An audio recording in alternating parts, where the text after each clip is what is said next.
सिया राम की आराधना से पहले राम को आत्मसात करने की भी आवश्यकता है। कौन है तुलसीदास के राम? कौन है कबीर और रहीम के राम? कैसे हैं गांधी के राम?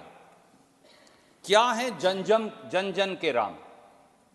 जान लें कि राम तो मोहब्बत का पैगाम है, राम तो न्याय है, राम तो करुणा है, राम तो कर्तव्य का बोध है, राम तो वचन की मर्यादा है, राम मूल्यों और आदर्शों की अनुपालना है, राम तो निर्बल के हैं, दीनहीन के हैं, राम तो शबरी के हैं, राम तो गरीब की झोपड़ी में टिमटिमाता हुआ एक दिया है, राम तो भेदभाव, छुआछूत और विषमता के खिलाफ उठने वाली हर आवाज है।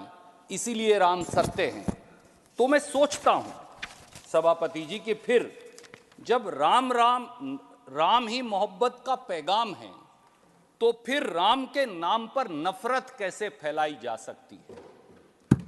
जब राम वचन की मर्यादा के लिए 14 साल का वनवास है, तो फिर हुक्मरान रोज वचन तोड़ सत्ता का भोग कैसे कर पाते हैं? जब राम न्याय के प्रतीक हैं, तो फिर समाज के मठाधीश राम के नाम पर शोषित और वंचितों के खिलाफ चौतरफा अन्याय कैसे कर सकते हैं?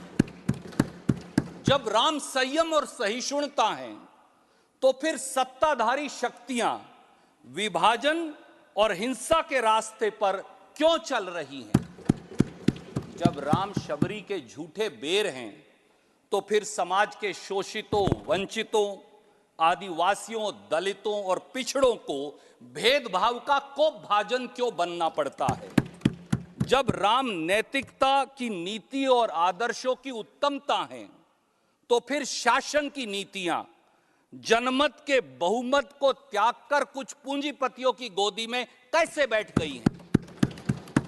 शायद इसीलिए तुलसीदास जी ने कहा है, मेरे साथी हैं नहीं, अब वो कोट कर रहे थे, तो इसलिए जासु राज प्रिय प्रजा दुखारी, सो निरपवसी नरक अधिकारी।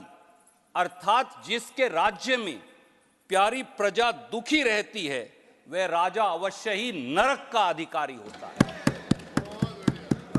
सभापति जी, जब राम न्याय, करुणा, संयम, सहिष्णुता, सदाचार, आदर्श और कर्तव्य के प्रतीक हैं, तो राम के नाम पर कभी भी नफरत, नकारात्मकता, निराशा, विवाद, वैमनस्य, विद्वेष और हिंसा नहीं फैलाए जा सकते। यही राम नाम का सार भी है। भगवान राम को हम सब, पूरा देश, पूरी दुनिया मर्यादा पुरुषोत्तम के नाम से जानते हैं।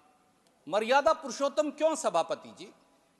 यानी शासक द्वारा मर्यादाओं का अनुसरण और शासक की साधारण से साधारण नागरिक के प्रति जवाबदेही इसका सार है।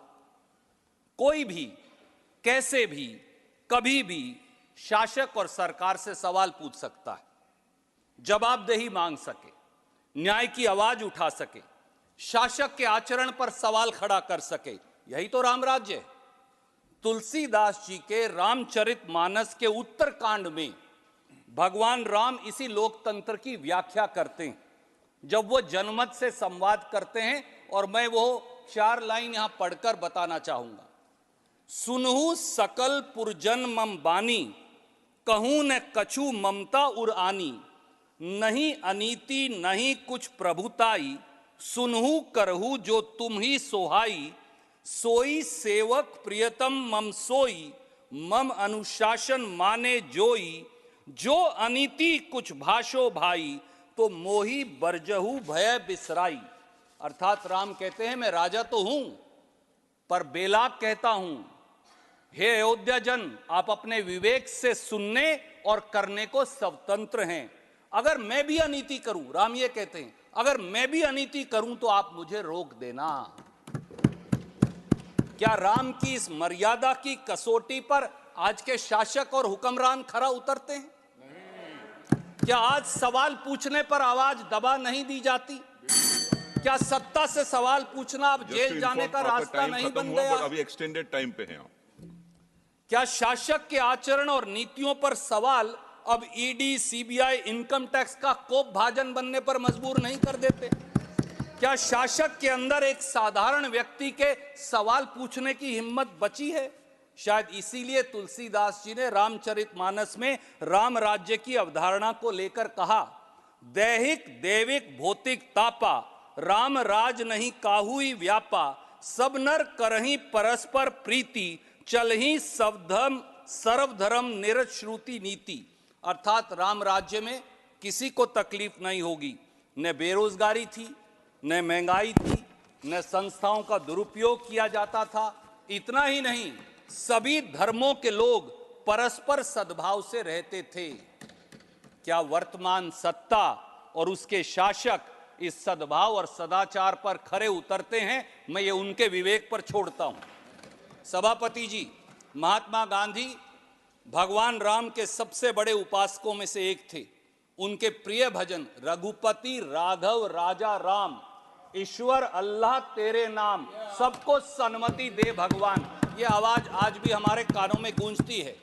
1929 में उन्होंने पत्रिका यंग इंडिया में लिखा था, एंड आई कोट, राम राज्य का प्राचीन आदर्श निसंदेह सच्चे लोकतंत्र में से एक है, जिसमें सबसे कमजोर नागरिक बिना किसी कानूनी कार्यवाही के त्वरित न्याय के लिए प्रति आश्वस्त हो सकता है। क्या आज का शासन महात्मा गांधी की राम राज्य की इस परिकल्पना पर खरा उतरता है? मैं ये उनके विवेक पर छोड़ता हूं। सभापति जी, उत्तर भारत, खास तौर से हरियाणा में जब हम एक दूसरे को मिलते हैं तो राम राम कहते हैं। लक्ष्मण जी भी कह रहे थे। इस 2 बार राम के उच्चारण का मतलब क्या है? एक राम वो हैं जो वचन की मर्यादा के लिए महलों को त्याग कर 14 साल वनवास में चले गए थे, और एक राम वो हैं अयोध्यापति जो न्याय और प्रेम के प्रतीक हैं। इसीलिए कबीर जी ने कहा था, मैं कॉन्क्लूड कर रहा हूं, उन्होंने कहा था, मोको कहां ढूंढे बंदे, मैं तो तेरे पास में, ना तीर्थ में, ना मूरत में, ना एकांत निवास में, ना मंदिर में, ना मस्जिद में, ना काबे कैलाश में, ना मैं जप में, ना तप में, ना मैं व्रत उपवास में, ना मैं क्रियाक्रम में रहता, ना ही योग संन्यास में, नहीं प्राण में, नहीं पिंड में, ना ब्रह्मांड आकाश में, ना मैं त्रिकुटी भंवर में, सब श्वासों के श्वास में, खोजी हुए तुरंत मिल जाऊं एक पल की तलाश में। मेरी पार्टी ने सदैव कहा कि जो निर्णय सुप्रीम कोर्ट से आए उसे सब देशवासी स्वीकारें।